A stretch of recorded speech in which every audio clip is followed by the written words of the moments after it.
সাহাবারা বলেন আমরা রাসূলুল্লাহকে দেখতাম নবীজি শরীর থেকে ঘাম বের হতো তো মুখ তার দানা ঝরতো তাই মনে হতো।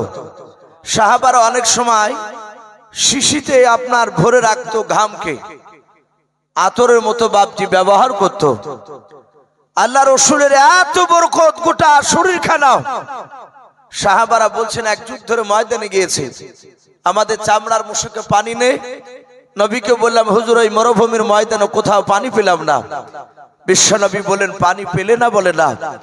বলে তোমাদের কষ্ট হচ্ছে বুঝি? বলে হুজুর আমাদের খুব কষ্ট হচ্ছে, আমরা চরম পিপাসিত অবস্থায় আছি।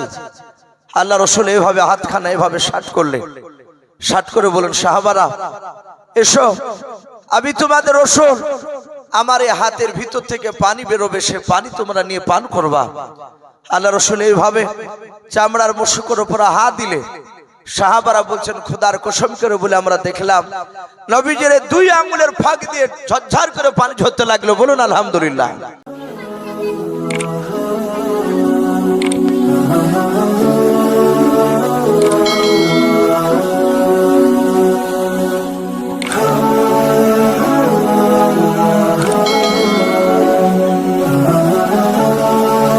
ওনারা বলেন যে আমরা ওই পানি ব্যবহার করলাম, এত বরকতময় এত সুস্বাদু পানি, এর পূর্বে আমরা ওই ধরনের অত সুন্দর পানি আর পান করি নাই। বলুন আলহামদুলিল্লাহ। তো নবী আবার পুরা বরকতময় সেই নবীর জুব্বা হযরত ওমর, তিনাকে রাসূলুল্লাহ বলেন এই জুব্বাটা তুমি আমার কাছে রাখবা।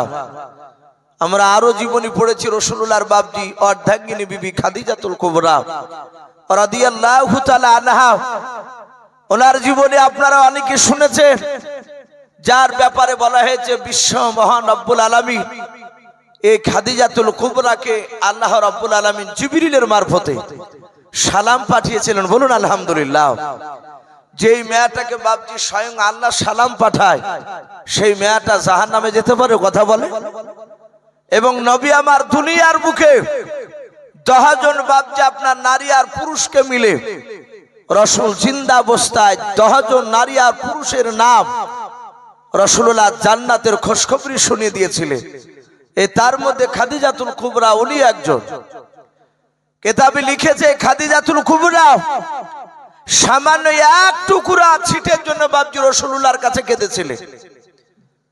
ওনার জীবনীতে এসেছে নবী আমার রজব মাসে বাপজি মেরাজ থেকে ফিরে আসার পরে, যেমন আপনাদের মসজিদ রাসূলুল্লাহর মক্কার মসজিদে হিজরত করার আগেই রাসূলুল্লাহ মেরাজে গিয়েছিলেন। কে বলেছেন 49 বছর বয়স নবীজি, কে বলেছেন না 51 বছর বয়সে নবী আমার ওই মেরাজে গিয়েছিলেন। আমরা জানি 53 বছর রাসূলুল্লাহ মক্কাতে ছিলেন, আর বাকি 10 বছর আপনার বলা হয়েছে 53 থেকে নিয়ে 63 পর্যন্ত এই 10 বছর রাসূলুল্লাহ মদিনাতে ছিলেন। বলুন আলহামদুলিল্লাহ। তাহলে এখানে বাপজি ওনার বয়স অনুযায়ী বুঝতে পারা যাচ্ছে মেরাজের ঘটনা মদিনাতে নয়, মক্কাতে থাকতেই ঘটেছিল। তো নবী আবার মেরাজ থেকে ফিরে এসে সাহাবাদের সামনে সকালবেলা বয়ান করেছিলেন।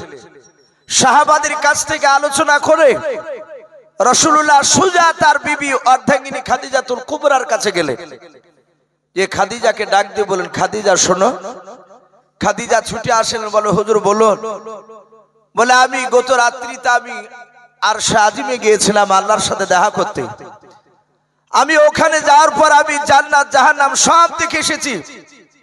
ওগো খাদিজাতুল কুবরা, আমি জাহান্নামীকে দেখলাম পুরুষের তুলনামূলক বেশি নারীরা জাহান্নামের আগুনে তাদেরকে শাস্তি দেওয়া হচ্ছে, তারা অনেক আযাবে গ্রেফতার হয়ে আছে। হে আমার খাদিজা, তুমি ভেবো না যে আমার স্বামী পয়গম্বর রাসূল বলে হয়তো কবরে আমার কোনো আযাব হবে না। রাসূলুল্লাহ তার বিবি খাদিজাকে কথা বলছে, ওগো খাদিজা তুমি সাবধান হয়ে যেও, কবর খুব কঠিন ভয়ঙ্কর জায়গা। কবর যে পাশ করতে পারবে সে সব জায়গায় পাশ করে যাবে, আর কবর যে পাশ করতে পারবে না সে সব জায়গায় ফেল হয়ে যাবে। আমার বিশ্বনবী শুধু এতটুকু কথা খাদিজাকে বললেন। নবী আমার ওখান থেকে বলে আবার মসজিদে গিয়েছে।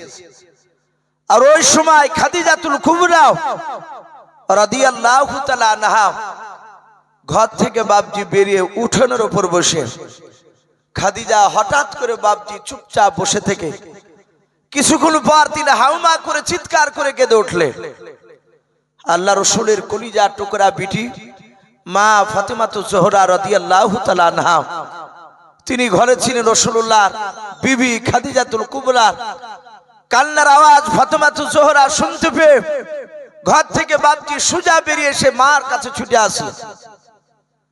দেখলেন মা খাদিজাতুল কুবরা রাদিয়াল্লাহু তাআলা আনহা কান্না করতে করতে বাবা একেবারে উঠোনে বাপজি মাটিতে লুটে পড়ল। হযরতে ফাতেমাতুজ জোহরা রাদিয়াল্লাহু তাআলা আনহা বিশ্ব নবীজির বাপজি আপনার কলিজার টুকরা বিটে ছুটে এসে বলে, মা তোমার কি হলো? তুমি কাঁদতে কাঁদতে কেন মাটিতে লুটে পড়লে বলো? আল্লাহর নবীর বিটি বলেন, আমি কয়েকবার মা বলে ডাকলাম, দেখলাম আমার মার গলার আওয়াজটা বাপজি নিস্তব্ধ হয়ে গেল, একেবারে বন্ধ হয়ে গেল, আর কোনো সাড়া শব্দ নাই। আল্লাহর নবীর বিটি বলেন, আমি মার মুখের দিকে তাকে দেখলাম, মুখ দিয়ে বাপজি আপনার ফেফড়া উঠতে লাগলো, একেবারে যায় যা অবস্থায় মনে হয় আমার মা আর পৃথিবীর বুকে বেঁচে থাকবে না। আল্লাহর নবীজির দরদি নবী জনাবে মুহাম্মদ রাসূলুল্লাহ সাল্লাল্লাহু তাআলা আলাইহি ওয়াসাল্লামের বেটি ফাতেমা সোজা মার কাছ থেকে বাপজি দৌড়ে মসজিদে চলে গেলেন।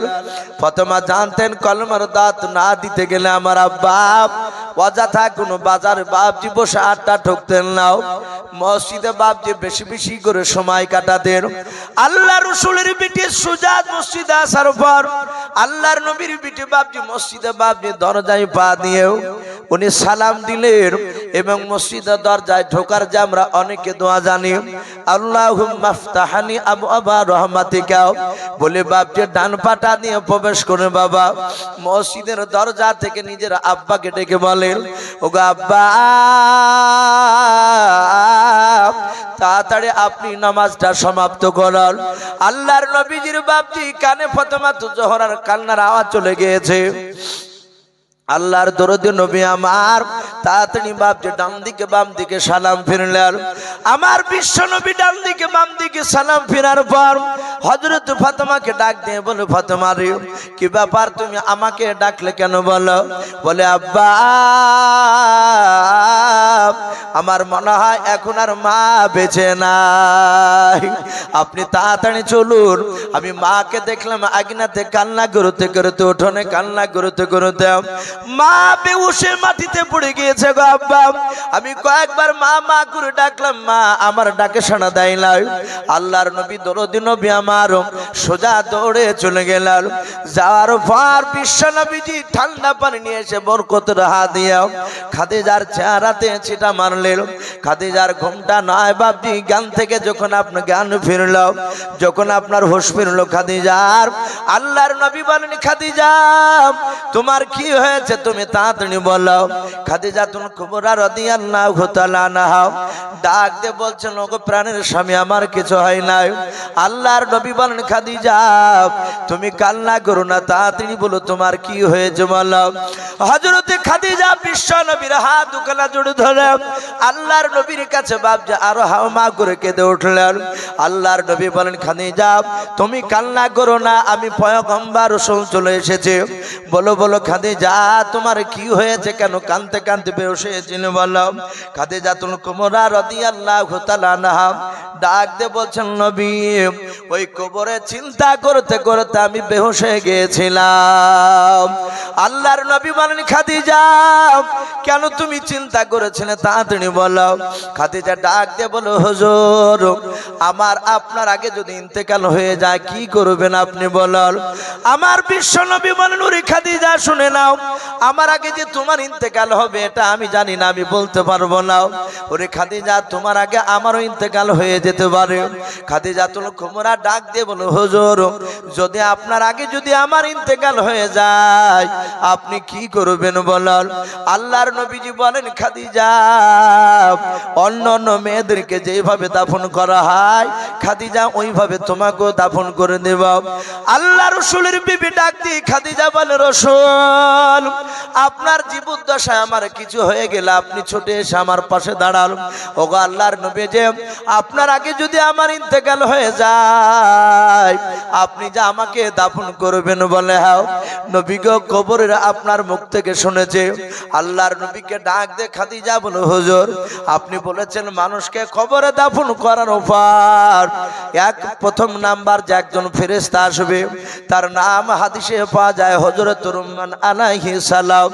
ওই ফেরেশতা মাইয়াতের কাছে এসে বলবে, বান্দা যদি মেয়ে ছেলে হয় তাহলে বলবে, ওগো বান্দে তাড়াতাড়ি তোমার ভালো মন্দ যা করেছে জীবনে সব তুমি লিখাও, তোমার আমল নামাখানা লিখো। খাদিজা কাঁদতে কাঁদতে বলল, হুজুর আপনার মুখে শুনেছি ওই ফেরেশতা যখন মাইয়াতকে বলবে, মাইয়াত ডাক দিয়ে বলবে, ওগো আল্লাহর ফেরেশতা শুনে নাও, আমি লিখতে পারবো না, আমার কাছে কলম নাই, আমার কাছে কাগজ নাই। বিশ্বনবী বলেন, ওগো খাদিজা আমি বলেছি সেইগুলো তোমার মনে আছে বলে? হ্যাঁ। খাদিজা বলল, হুজুর ওই রুম্মান ফেরেশতা বলবে, ভাই তোমার যে হাতে 5টা আঙ্গুল রয়েছে বলে? হ্যাঁ। এই আঙ্গুলগুলো কলমে পরিণত হয়ে যাবে। এই বান্দা তোমার সামনেকার কবরের মাটিটাও কাগজে পরিণত হয়ে যাবে, তুমি শুধু একটু ইশারা করো, কয়েক সেকেন্ডের মধ্যে তার ভালো মতো জীবনের সব বাবজিগুলো লেখা হয়ে যাবে। রুম্মান ফেরেশতা ছোট্ট একটা কাঠ আকারে গলায় ঝুলে দিয়া চলে যাবে। খাদিজা ডাক দিয়ে বলে, হুজুর তারপরে শুনেছি মানুষ মাটি দিয়ে আড়াই দাও, কোন মুফাসসিরিন কেরাম লিখেছেন 40 ধাপ মাটি দিয়ে মানুষ যখন কবর থেকে বাড়ি দিকে রওনা নিয়ে নেয় ওই সময় নবী বলেছেন দুটো ফেরেশতা আসবে। একজন ফেরেশতার নাম হযরতে মুনকার আলাইহিস সালাম, দ্বিতীয় ফেরেশতার নাম নাকির আলাইহিস সালাম। এরা দুজনে আসার পর 3টা প্রশ্ন করবে। ওগো আল্লাহর নবী আপনার বিবি খাদিজার কাছে যদি ওই 3টা প্রশ্ন করা হয়, ফেরেশতা এসে যদি প্রশ্ন করে, আপনার বিবি খাদিজা যদি উত্তর দিতে না পারে নবী ওই ফেরেশতারা চিনতে পারবে না আমি বিশ্ব নবীর অর্ধাঙ্গিনী বিবি খাদিজা। ও নবী ওরা চিনতে না পারলে জাহান্নামের দরজা খুলে দিয়ে চলে যাবে। নবী গো জাহান্নামের আগুন আমি সহ্য করতে পারবো না, তাই কবরের দিকে চিন্তা করতে করতে আমি বেহুশ হয়ে গিয়েছিলাম। বিশ্ব নবী বলেন, খাদিজা আমি দেখেছি তুমি যে আমাকে ভালোবাসো, খোদার কসমি করে বলি কোন ফেরেশতা তোমার সাথে বেয়াদবি করবে না, বলুন সুবহানাল্লাহ। খাদিজা কান্না বন্ধ করো, কিন্তু খাদিজা কান্না বন্ধ করে নাই। লাস্টে খাদিজা কয়েকটা শর্ত লাগিয়েছিল রাসূলুল্লাহকে, তার মধ্যে থেকে 1 নম্বর শর্ত বলেছিল, হুজুর আমার ইন্তেকাল করার পর আপনি গোসল দেওয়ার পর কাফন পরাবে। বলে হ্যাঁ। বলে নবী কাফন পরানোর পরে রাসূল আপনার ব্যবহার করা পাঞ্জাবির 1 টুকরা ছি কিংবা যেই চাদরটা আপনি ব্যবহার করেন সেই চাদরের 1 টুকরা চাদর ছিট কেটে আপনি আমার কাফনের ভিতর ভরে দেবেন। ভাইরা আমার, বাবা জীবনেরা আমার বলার উদ্দেশ্যে হযরতে খাদিজার সামনে 1 টুকরা চেয়েছিলেন, আর আমার বিশ্ব নবীজি বাপজি ডাক দিয়ে হযরতে ওমরকে বলছেন, ওমর আমার এই গোটা শরীরের পাঞ্জাবিটা তোমার কাছে রাখবা। হযরত ওমর সাহাবাদের সামনে হাসছে যে রাসূলুল্লাহর জুব্বা আমি পেয়েছি। আমার বিশ্ব নবী আবার ডাক দিয়ে বলেন, ওমর জুব্বাটা তোমার কাছে আমি রাখতে বললাম, কিন্তু এই জুব্বাটা ওমর তুমি ব্যবহার করতে পারবা না। বলে হুজুর কি করব? বলে আমার ইন্তেকাল করার পরে মদিনার বাহির থেকে একটা আল্লাহর বান্দা আসবে, সে আমার কবর জিয়ারত করে কাঁদবে, সেই ব্যক্তির নাম হবে ওয়াইস করুনি রহমাতুল্লাহ আলাইহি। ওই ব্যক্তির খোঁজ পেলে আমার জুব্বাটা তোমার কাছে যে আমানত স্বরূপ থাকবে, এই জুব্বাটা ওয়াইস করুনিকে বলবা সে যেন ব্যবহার করে। বলুন আলহামদুলিল্লাহ।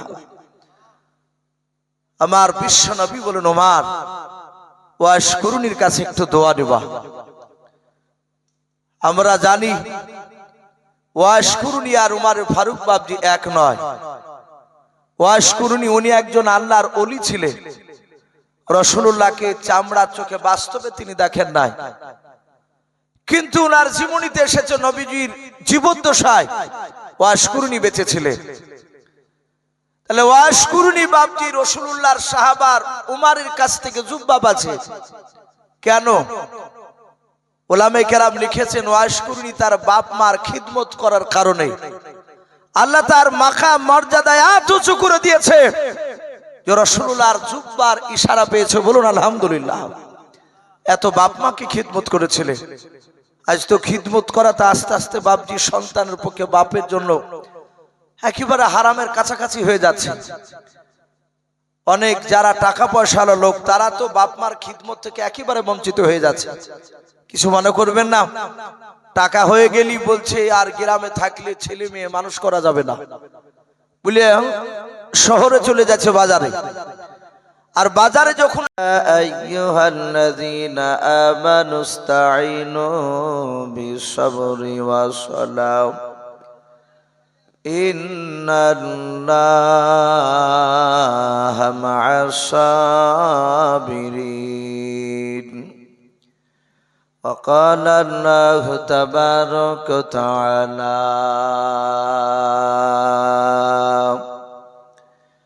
وعن أبي هريرة قال النبي صلى الله تعالى عليه وسلم من أحب سنتي فقد أحبني ومن أحبني كان معي في الجنة أو كما قال عليه الصلاة والتسليم. وعن أبي حذيفة قال النبي صلى الله تعالى عليه وسلم أترك سنة لحبيبي لهؤلاء الحمقاء أو كما قال عليه الصلاة والتسليم. إن الله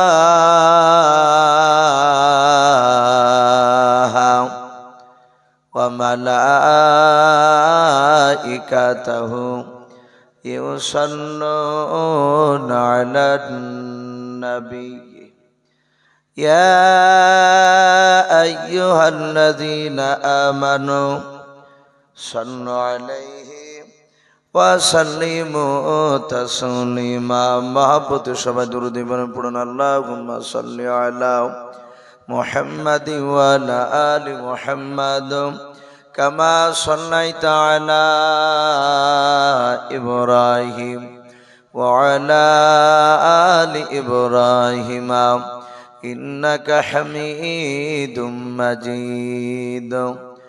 আল্লাহুম্মা বারিক আলা মুহাম্মাদিন ওয়া আলা আলি মুহাম্মাদ কামা বারাকতা আলা ইব্রাহিম ওয়া আলা আলি ইব্রাহিম ইন্নাকা হামিদুম মাজিদ. সাল্লাল্লাহু তাআলা আলাইহি ওয়াসাল্লাম। কে আসনা বলে এই পৃথিবী হলো উজালা,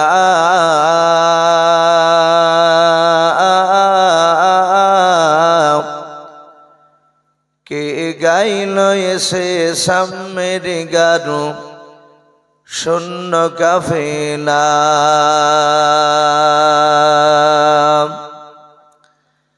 কে আসনা বলে এই পৃথিবী হলো উজালা,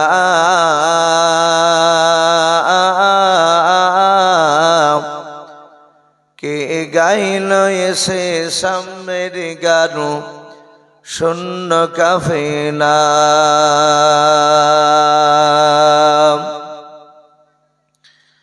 ওয়াসমে মাকি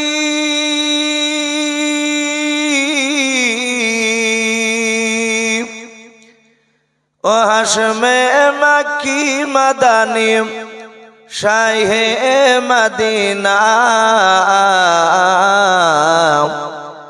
নূরে নবী নূরে নবী নূরে মদিনা নূরে নবী নূরে নবী নূরে মদিনা কে আসলো বলে এই পৃথিবী হলো জানা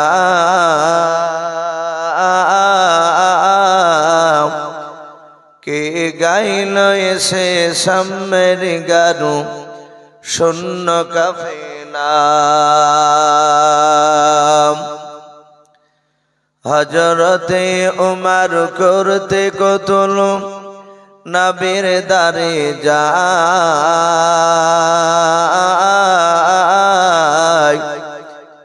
আর নুরানি তার চেহারা দেখে উমর ফিদা হয়ে যায়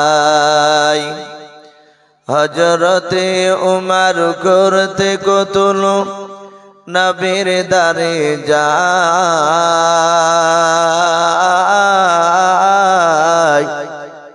আর নুরানি তার চেহারা দেখে উমর ফিদা হয়ে যায় যার মায়াবী চেহারা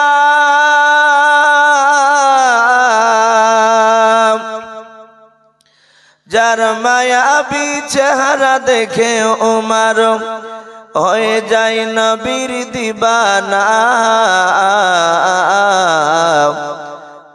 নূরে নবী নূরে নবী নূরে মদিনা নূরে নবী নূরে নবী নূরে মদিনা কে আসলো বলে এই পৃথিবী হলো জানা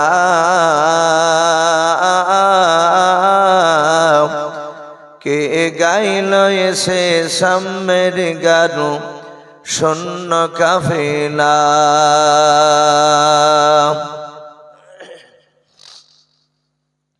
শ্রদ্ধেয় জনাব আজকের জালসা নির্বাচিত মনোনীত যোগ্যতম সভাপতি মহাশয় ও সম্মানিত আমন্ত্রিত ওলামা কেরাম ও আমার সম্মুখের শ্রদ্ধেয় বয়োজ্যেষ্ঠ বাবা জীবনেরা আমার সমবয়স্ক সমজস্ব যুবক ভাইয়েরা পর্দার আড়ালের মা বোনেরা ও আমার সম্মুখের কচি কচি স্নেহের বাচ্চারা সকলকে জানাই আমার বুক ভরা ভালোবাসা সালাম আসসালামু আলাইকুম ওয়া রাহমাতুল্লাহি ওয়া বারাকাতুহু আলহামদুলিল্লাহ সমস্ত প্রশংসা হামদ ও নাত সাধনা ভোজনা সে মহান রব্বুল আলামিনের জন্য যে মহান রব্বুল আলামিন আমাদেরকে বড় ভালোবেসে রহম করে বিভিন্ন গুনার মজলিস থেকে বাছাই করে নিয়ে সে মহান রব্বুল আলামিন কাউকে মাগরিবের পর কাউকে এশার পর থেকে নিয়ে এখনো পর্যন্ত মহান রব্বুল আলামিন তার রহমতের মজলিসে আমাদেরকে যে বসে রেখেছেন এটা বাপ যে আমাদের বাহাদুরি নয় বিশ্বনবী বলেছেন আল্লাহ রাব্বুল আলামিন যাকে ভালোবাসে মহান আল্লাহ তাকে তার রহমতের মজলিসে নিয়ে এসে বসে দেয় তাহলে আমরা এই মাহফিলে এসে বসতে পেরেছি জানতে হবে এতে আল্লাহর করুণা আছে রহমত আছে আমাদের তাই রব্বুল আলামিনের দরবারে সকলেই উচ্চ আওয়াজে মহব্বতে বলুন আলহামদুলিল্লাহ তারপরে পরে আপনার আমার নবী যিনি ধর্মের গুরু বিশ্ববরণ্য নেতা নবী কুলের শিরোমণি পয়গম্বরে আজম যিনি সাইয়্যিদুল মুরসালিন ও খাতামান নবিয়্যিন যিনি হাবিবে কিবরিয়া আশরাফুল আম্বিয়া যিনি হায়াতুন নবী জিন্দা নবী জনাবে মুহাম্মদ রাসূলুল্লাহ সাল্লাল্লাহু তাআলা আলাইহি ওয়াসাল্লামের উপরে অগণিত দুরূদ ও সালাম বর্ষিত হোক অর্পিত হোক সকলে বলুন আল্লাহুম্মা আমিন সম্মানিত ভাইরা আমার বাবা জীবনেরা আমি আপনাদের সম্মুখে কুরআনুল কারীম থেকে বেশ কয়েকটা আয়াত টুকরা পরিবেশন করেছে তেলাওয়াত করেছি তারপরে পরে বিশ্ব নবীজির পবিত্র জবান থেকে মাত্র আমি দুটো হাদিসের টুকরা পাঠ করেছি ইনশাআল্লাহ কিছুক্ষণ মহান রব্বুল আলামিন রসুলের কথা আলোচনা করে ইনশাআল্লাহ আমার বক্তব্যতে টানবো। ভাই, মজলিসে শ্রোতা যত থাকে তাকে তত বলতে তা ভালো লাগে। আপনাদের এলাকারই কেউ পরিচিত আমার পাশে বসে আছে ভাইজান মিকাইল সাহেব, উনি তো বললেন যে সামনে শ্রোতা না থাকলে যত বড়ই বক্তা হোক না কেন তাকে বলতে ভালো লাগে না। আর সবচেয়ে বাপ যে আমি খুশি হয়েছি, এখানে যারা বয়স্ক মানুষ আশা করি তারা প্রায় মানুষই চিনেন আমাকে। আমি আপনাদের এই টাকার মাদ্রাসায় প্রথম ছাত্র, আর আমার জীবনের প্রথম নামাজ শিক্ষা আপনাদের এই মসজিদ থেকে শিখেছি ইনশাআল্লাহ। এখানে পরপর এই মসজিদে টালে ছিল একটা কাঁঠাল গাছ ছিল, এখনো দেখছি কাঁঠাল গাছ, এটা না ওই আগার কাঁঠাল গাছ কেটে ফেলাচ্ছে। তো দেখেছি এখানে বাপজি 2 বছর আমি তারাবি পড়ালছি, অনেকের বাড়িতে বাপজি আমি খেয়েছি, বেশ কয়েকজনকে আমি চিনতে পারছি, বহুদিন আসা নাই। আলহামদুলিল্লাহ আপনাদের দোয়ায় আল্লাহ রাব্বুল আলামিন বেশ গোটা পশ্চিম বাংলার বাইরেও বিভিন্ন জায়গায় এই 2-4 কথা মহান রব্বুল আলামিন আমাকে আমার জবান দিয়ে রব্বুল আলামিন কথা বলে নিছে। আজকে এসেছি, আপনারা যারা বসে আছেন প্রায় মানুষ আমাকে বলেছেন, যেমন বেগলু চাচা বারবার শুধু বলছে বাপজি একটু খাস করে দোয়া করো। আমার পাশে বসে আছেন, ইনিও মসজিদে এসে বলছেন যে বাবা আমার আব্বা তো খুব তোমার নাম করতো, একসঙ্গে বসে বেশ অনেক কয়েকদিন খাবার খেয়েছি, তো একটু দোয়া করো বাবা আমার আব্বার জন্য। খাস করে বাপজি এখানে আজকে জালসা যতটুকু আলোচনা আল্লাহ করাবে, শেষে আমরা আখিরি মোনাজাত নিয়ে বাড়ি যাব, বলুন ইনশাআল্লাহ। আমার বিশ্ব নবী পবিত্র জবানে বলেছেন আর দোয়াও মখুল ইবাদা, দোয়া হচ্ছে সমস্ত ইবাদতের মাগাজ, বলুন আলহামদুলিল্লাহ। কিছু মনে করবেন না, এখন প্রতিটা জায়গাতে বাপজি অনেক রকমের মানুষ হয়ে গিয়েছে। এখন বহু মানুষ বাপজি মোনাজাতকে পছন্দ করে না। আমি দেখেছি যে ব্যক্তি বাপজি মোনাজাত করতে চায় না, বেশিরভাগ সে কোরআন শরীফও ভালো করে পড়তে জানে না, অথচ ডাইরেক্ট সে ইমাম সাহেবকে বলছে যে আপনি কিছু জানেন না। আমি অনুরোধ করব ভাই, যারা মোনাজাত করেন না, যারা মোনাজাত করে তাদের বিরুদ্ধে আপনি কথা বলেন না, আর যারা করে আমি তাদেরকে বলবো, যারা করে না তাদেরকে আপনি আঘাত জন্য কথা বলতে পারবেন না। আমরা আল্লাহ রাব্বুল আলামিনের কাছে দোয়া চাই, আমরা দোয়া করি।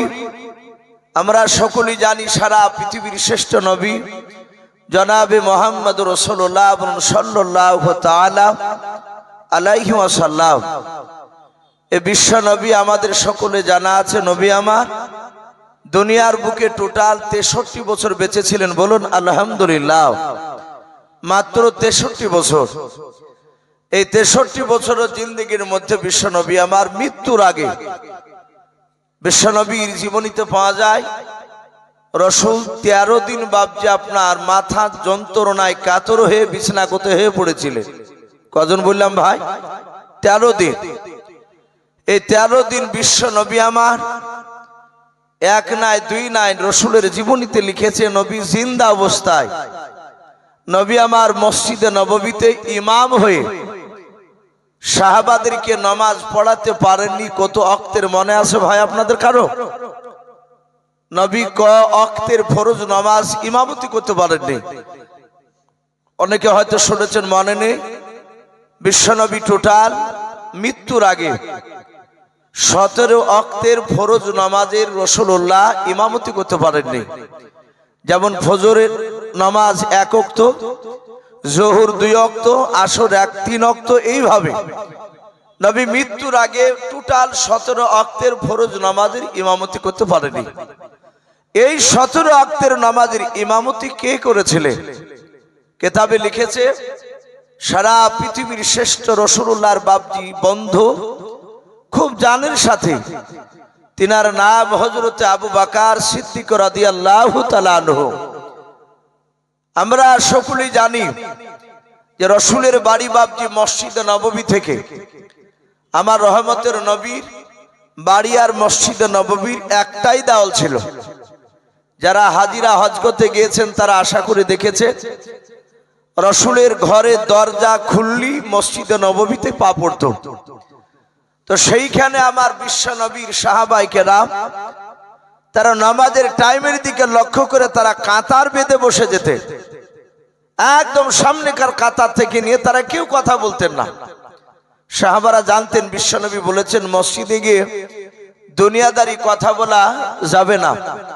আজ আমাদের প্রায় মসজিদে বাবজি একটা স্বভাব দেখতে পাওয়া যাচ্ছে কিছু মানুষের, এবং যারা মুড়ল মাতাব্বর বেশি দেখা যাচ্ছে, অনেক ইমামকেও দেখতে পাওয়া যাচ্ছে।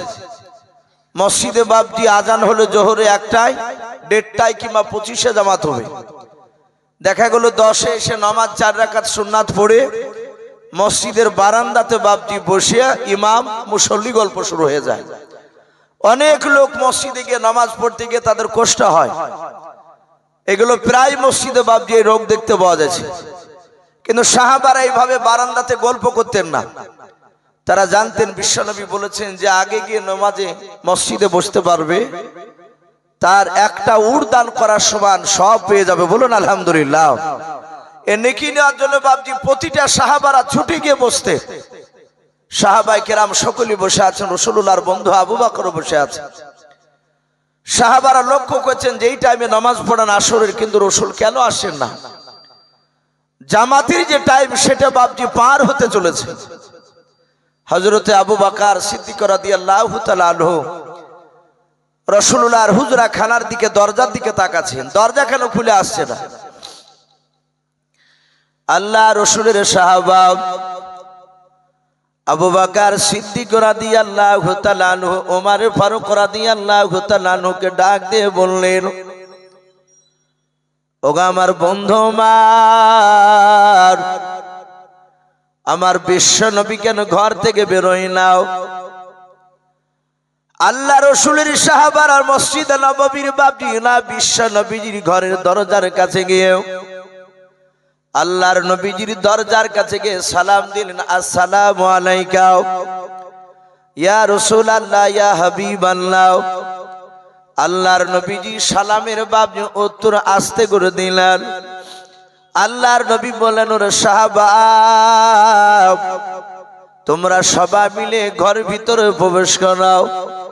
আল্লাহর নবীজির বিবিগণকে বাবজি আড়ালে যেতে বলেন, পর্দায় চলে গেলেন। আমার বিশ্ব নবীজির বন্ধু আবু বকর ডাক দিয়ে বলেন, রাসূল আসরের নামাজের টাইম পার হতে চলল, হুজুর আপনি কেন নামাজ পড়াতে যাচ্ছেন না বলেন?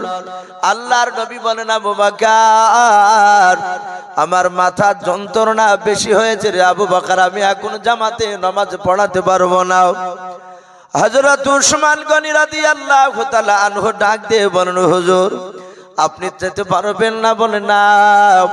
আমার আবু বকর ওমর বলছেন, আমি আবু বকরের চেহারার দিকে দেখলাম, আবু বকর সিদ্দিক রাদিয়াল্লাহু তাআলা আনহুর দুই চোখের কোনা দিয়ে পানি ঝরতেছে।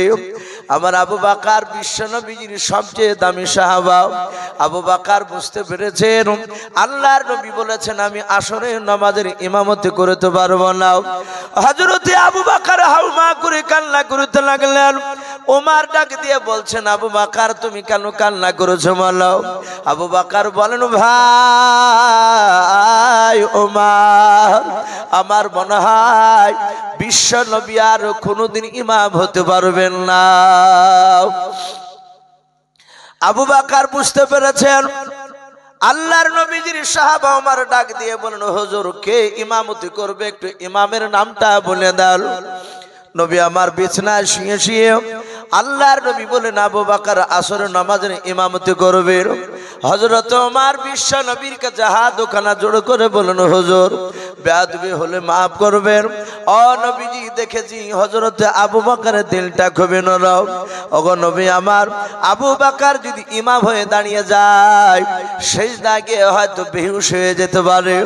অন্যান্য সাহাবা রাসূলের বাপজি আপন জামাই হযরত আলী মুর্তজা রাদিয়াল্লাহু তাআলা আনহু আস্তি করে বলেন, হুজুর আপনি দয়া করে আবু বকরকে হুকুম না দিয়ে আপনি হযরত ওমরকে অনুমতি দেন। বিশ্বনবী বলেন, না আলী আজকে আসর নামাজের ইমামতি হযরতে আবু বকরই করবেন। এভাবে রাসূল 3 বার বললেন। আবু বকর নামাজ পড়ালেন। আমার বিশ্ব নবী রহমতের নবী দরুদ নবী আমার কিতাবে লিখেছে, এক না দুই না, বিশ্ব নবী ঠিক ইন্তেকাল করা 3 দিন আগে নবী দুনিয়ার বুক থেকে বিদায় নিয়ে চলে যাবে। হাজার হাজার সাহাবায়ে কেরাম সকলে রাসূলকে গোল করে ঘেরাও করে নিয়ে বসে আছে। আমার দরুদি নবী বিশ্ব নবী ডাক দিয়ে বলেন, আলী আর ওমর দুজনেই তোমরা দাঁড়িয়ে যাও। হযরতে আলী মুর্তজা রাদিয়াল্লাহু তাআলা আনহু, হযরতে ওমর ফারুক রাদিয়াল্লাহু তাআলা আনহু তিনিও দাঁড়িয়ে গেলেন। রাসূলের বাম পাশে বসা ছিলেন, দাঁড়িয়ে নবীজির হাতখানা ধরে বলছেন, ফেদা কাবি অম্মি ইয়া রাসূলুল্লাহ, ওগো নবী আপনার পদতলে আমার পিতামাতা বিসর্জন হোক, বলুন এই যে আমি এখানে আপনার সামনে দাঁড়িয়ে, আপনি কেন আমাকে দাঁড়াতে বলেন একটু বলুন। আমার বিশ্ব নবী বলেন, ওমর আমি মনে হয় পৃথিবীর বুকে বেশি দিন বেঁচে থাকবো না। ওরে ওমর, আমার শরীরে যে জামাটা আজকে দেখতে পাচ্ছ, বলে হ্যাঁ, আল্লাহ রাসূল যে জামাটা বাপজি ব্যবহার করতে, আমরা অনেকে এখানে ওলামায়ে কেরাম আছি জানি, অনেকে জেনারেল শিক্ষিত ভাই হাদিস হয়তো যারা পড়াশোনা করেন তারাও জানে, নবী যে জামাটা ব্যবহার করতেন বেশিরভাগ সেই জামাটা ছিল গোল জামা, ফাড়া নয়, গোল জামা, ওটাকে বাপজি জুব্বা বলা হয়। কিন্তু বর্তমান এক শ্রেণীর বাপজি আলেম, আমি নাম করব না, আপনাদের এলাকাতেও বাপজি আসে, তারা বেশিরভাগ পাথর সাপড়ি যাওয়ার বাপজি তারা সমর্থ করে। তারাও বলে যে আমরা জুব্বা পরি, রাসূলুল্লাহ জুব্বা পরতো, কিন্তু তাদের জুব্বাগুলো দেখে একটু আলাদা মনে হয়, গোল, কিন্তু বাপজি দেখা যাবে লাভ ছাপানো থাকে, হয় পিঠে না হলে বাপজি হাতে।